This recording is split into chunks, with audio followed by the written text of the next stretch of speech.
Sangat jelas? Oke, ini karakteristik dari usaha kesejahteraan sosial. Saya ulang lagi ya. 1. Menanggapi kebutuhan manusia. 2. UKS diorganisir ya untuk menanggapi masalah yang sifatnya kompleks. Kemudian mengarah ke spesialis dan juga menjadi UKS yang sangat luas. Baik, kita lanjutkan lagi ya.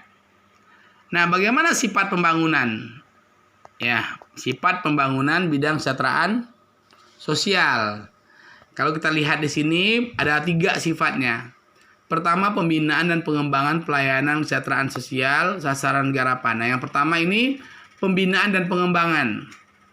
Jadi kesejahteraan sosial itu bertujuan, bersifat membina dan mengembangkan. Pembangunan bidang kesos sangat berbeda dengan pembangunan bidang lainnya, saudara. Kenapa? Karena di sini tak terlihat, tapi dia terasa. Paham? Contohnya begini, kalau pembangunan secara fisik, infrastruktur terlihat nggak? Terlihat, Pak. Terlihat. Bangun jalan, bangun ruko, bangun gedung. Nampak nggak? Nampak. Sedangkan pembangunan bidang kesejahteraan sosial, dia proses. Kalau dia proses, otomatis butuh waktu. Terima kasih. Butuh waktu. A long time. Contoh begini saja. Dulu kalian usianya berapa tahun sih dulu? Dulu waktu masih kecil. Ada yang umurnya setahun nggak dulu? Atau langsung umur 18 tahun? Nggak ada ya? Ada. Kan pasti setahun ya. Coba bayangkan. Setahun, 7 tahun SD, SMP, SMA, ya kan? Terlihat nggak kalian dewasa di usia itu? Tidak. Tapi setelah kuliah di UIN, setelah kuliah di PMI, ini proses masih. Terasa nggak proses kalian untuk SD, SMP, SMA? Sehingga jadi seperti sekarang ini. Nah, apalagi besok setelah tamat kuliah, terasa, oh saya dulu kuliah begini ya. Nah, itulah pembinaan dan pengembangan. Apa yang dibina? Kemampuan atau skill, relasi. Apa yang dikembangkan? Potensi diri.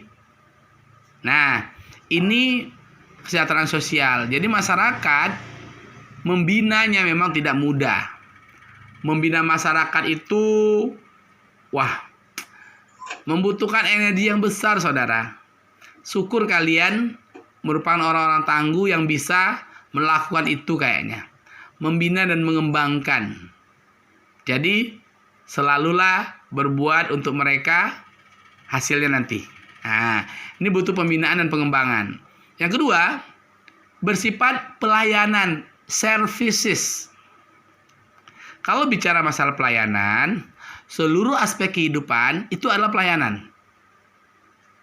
Kita merupakan simbiosis mutualisme, setuju?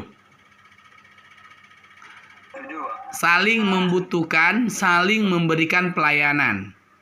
Nah, dalam sifat pembangunan bidang kesos ini, pelayanan kesejahteraan sosial diberikan berdasarkan aspek-aspek kehidupan tadi.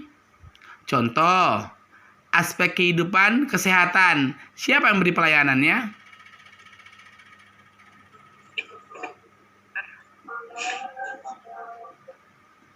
Siapa yang memberikan pelayanan untuk kesehatan? Dokter. Iya, dokter, rumah sakit, puskesmas, klinik. Jadi, itu masuk pelayanan kesejahteraan sosial juga. Betul. Bagaimana orang mau bekerja dan sejahtera kalau dia kesakitan? Butuh nggak penyuluhan kesehatan? Butuh. Butuh nggak kebersihan sanitasi lingkungan? Butuh. Nah, nanti kalian juga belajar tentang lingkungan hidup, belajar tentang berkaitan dengan kemasyarakatan lainnya ya. Nah, pelayanan ekonomi perlu nggak? Perlu. Nah, karena ini juga siapa aja pelayanan ekonomi itu Ya bisa saja perbankan. Pak, kami bisa kerja di bank, bisa aja. Ada perbankan, ada pasar, ada mall, semua yang melakukan pelayanan secara ekonomi. Nah, yang melakukan pelayanan ekonomi, ya. Oke. Nah, jadi pelayanan kesehatan sosial. Yang ketiga, sasaran garapan agar memiliki rasa harga diri. Nah, sasaran garapan yang berikutnya sifatnya adalah bagaimana orang memiliki kepercayaan diri yang tinggi sehingga mampu menjalankan fungsi sosial dengan baik. Nah, apa yang diharapkan di sini? Diharapkan di sini adalah pembangunannya adalah orang-orang tadi dia bangga menjadi orang, bukan menjadi peminta-minta. Makanya kalau kita melihat banyak pengemis di jalanan, ya, ini salah satu bahwa orang tersebut ya memiliki harga diri yang rendah. Dia tidak mau bangkit terhadap kondisinya. Nah, pembangunan bidang kesehatan sosial meningkatkan harkat, martabat, dan harga dirinya. Oke, bisa dipahami? Oke. Ziyad, matikan apa ya? Oke. Nah, yang lanjutnya adalah prinsip dasar usaha kesejahteraan sosial. Izin, Pak. Ya? Waktu kita tinggal 5 menit kurang lebih, Pak. Oke, nggak masalah, ntar lagi ya.